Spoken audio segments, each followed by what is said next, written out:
Okay, so ngayon guys, tuturuan ko kayo kung paano nyo ma-verify yung iyong phone number. Ayan, so dito tayo sa secure your account and then ito yung makikita natin, verify with phone number or verify with Facebook. So dito tayo sa verify with phone number. So ayan yung makikita nyo kapag click nyo po yung verify your phone number. So andito yung manual steps. So kung makikita nyo dito, meron ditong phone number, itong recipient. So, bali, USA phone number po yan. And then, ito yung text na isasend natin. So, kapag magsisend tayo dito guys sa recipient na to, kailangan natin ng load, at least 15 pesos. Okay? And then, make sure na yung gagamitin nyo na phone number is itong nakalagay dito. Ayan. So, I think itong phone number na to, ito yung ginamit natin nung nag-register tayo. No? So, ayan, dapat dyan manggaling yung text na isisend nyo dito sa recipient. Okay, so yung gagawin nyo guys, halimbawa, nag-try kayong mag-send dito sa USA number. So, hindi siya na-send. Ayaw ma-send. So, yung gagawin natin is papalitan natin itong USA. Maghanap tayo ng ibang phone number kung saan natin isi-send itong 3001. Okay, so tinry ko mag-text sa USA number, ayaw, kaya papalitan natin ng United Kingdom. Ayan, so itry ko naman itong recipient na to. Ito yung pagsisendan ko nitong text na 3001. So ayaw pa rin guys, kaya itatry ko yung sa Australia. So papalitan ko yung recipient, ito yung gagamitin ko, and isisend ko itong text na 3001. Ngayon, nag-success, so itatap ko lang yung I have sent the message. So ito yung mangyayari, mag-verify yung phone number nyo. So your phone number is not successfully verified. So i-check natin kung talagang verified na. So ayan, account verification phone number, naka-check na nga po siya. So, check natin dito sa mainit checklist. So, ayan guys, makikita nyo, secure your account, completed na rin. Okay, so ganun lang po mag-verify ng phone number. Palitan nyo lang yung country para mapalitan yung recipient and then i-try nyo lang. Okay, so dito naman tayo sa KYC. Magki-KYC tayo ngayon. So, dito guys, kailangan natin ng one valid ID. So, tap na natin yung next. So, after nating mag-upload ng photo or ID, maglalagay tayo ng ating information. Ita-type natin yung ating information and then identity confirmation. So, meron siyang bayad na 1.5 pero i-deduct nila yan kapag meron na tayong transferable balance sa ating wallet. So, dito guys, ayan yung instruction. So, dapat naka-landscape kapag magte-take tayo ng ID. So, ito yung mga ID na available or pwede dito guys sa pag-verify natin sa KYC. Ayan. Check nyo na lang kung meron kayong mga ID na ito. Okay, so yung gagamitin ko is si UMID ID. Alright, so tap lang natin ito. And then, palitan natin ng UMID ID. And then, tap lang natin itong I'm ready. So, magte-take muna ako dito ng picture or ID.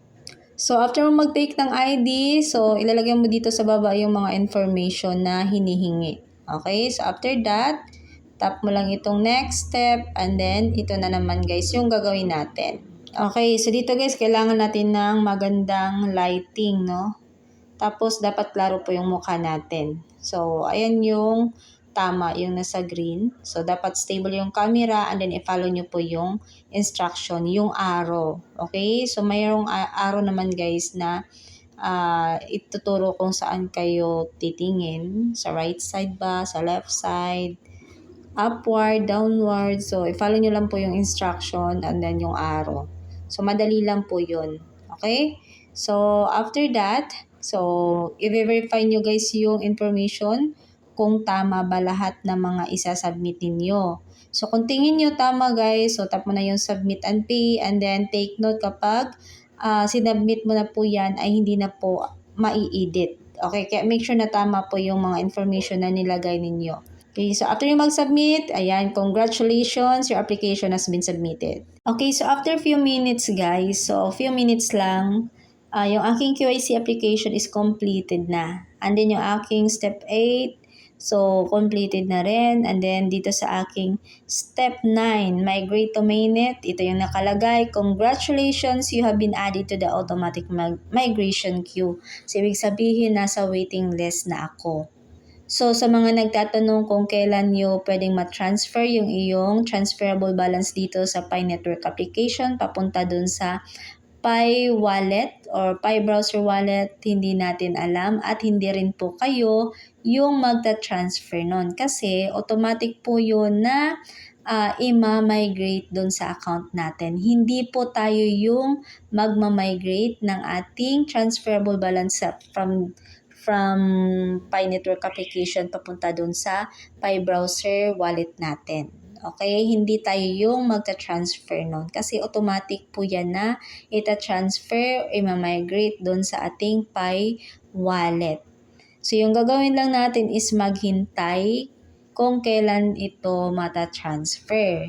Okay? So kung sakaling na-transfer na yung ating transferable balance doon po sa ating Pi browser wallet, so yung mangyayari, merong tinatawag dito na 14-day pending period. So, 14 days, malalock in yung ating Pi coin dun po sa ating Pi wallet. Okay? And then, after 14 days, maa-unlock na po siya. Pero, so merong pero guys check nyo muna dito sa inyong configure lockup rate kung ano yung nilagay nyo dito. So, katulad dito sa akin guys, yung aking lockup duration is 1 year. And then, lockup percentage, 90%. Okay. So, yung mangyayari guys, instead na after 2 weeks or after 14 days, dapat ma-unlock na sana siya, hindi siya ma-unlock kasi meron ako nilagay dito na 1 year lockup duration. Ibig sabihin yun, after 2 weeks, malalock in na naman siya hanggang 1 taon. Kasi ito yung nilagay ko dito sa configure lockup settings. 1 taon siya malalock up. So, after 1 year, saka pa maa-unlock yung aking Pi coin. Okay, and then yung nilagay ko pa naman is 90%. So, 10% lang yung hindi malalock up ng 1 taon pala. No? So, 10% lang sa aking transferable balance yung hindi malalock up. No? So, ganun yung mangyayari. Kung ano yung nakalagay dito sa configure lockup settings, so ganun talaga. Ganun katagal siya malalock up.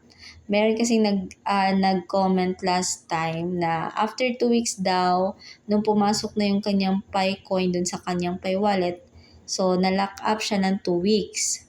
So, after 2 weeks, nagtaka siya dahil bakit hindi na-unlock. Yung nangyari is, nag-lock up na naman ng 3 years.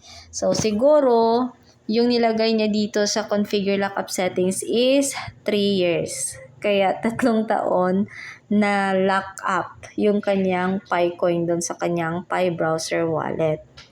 Okay? Kaya i-check nyo dito guys So, kunyari, tapos na kayo mag-QIC. Tapos, gusto nyo sana i-edit dito sa configure lockup settings. Hindi na yan mai-edit guys. Okay? Hindi na yan. So, kapag nakaset na kayo dito sa configure lockup settings, hindi na natin ito mai-edit. Okay? Ganun na talaga siya. Kung magkano yung naka-lock up percentage, so yun na talaga yun. Kung gaano katagal nyo ni-lock up, so ganun na rin, ganun talaga katagal, hindi na pwedeng i-edit yan. Okay, so ayan lang guys yung i-share ko sa inyo today. So I hope meron kayong natutunan dito sa video natin and sana makatulong din ito sa inyo. Okay, so that's it for today. Again, kung hindi ka pa nakapag-subscribe, mag-subscribe ka na. Kung gusto mo pa ng more updates or more videos, more upcoming videos, guys, huwag kalimutan na i-turn on yung inyong notification bell. Okay? So, that's it for today again. Thank you for watching.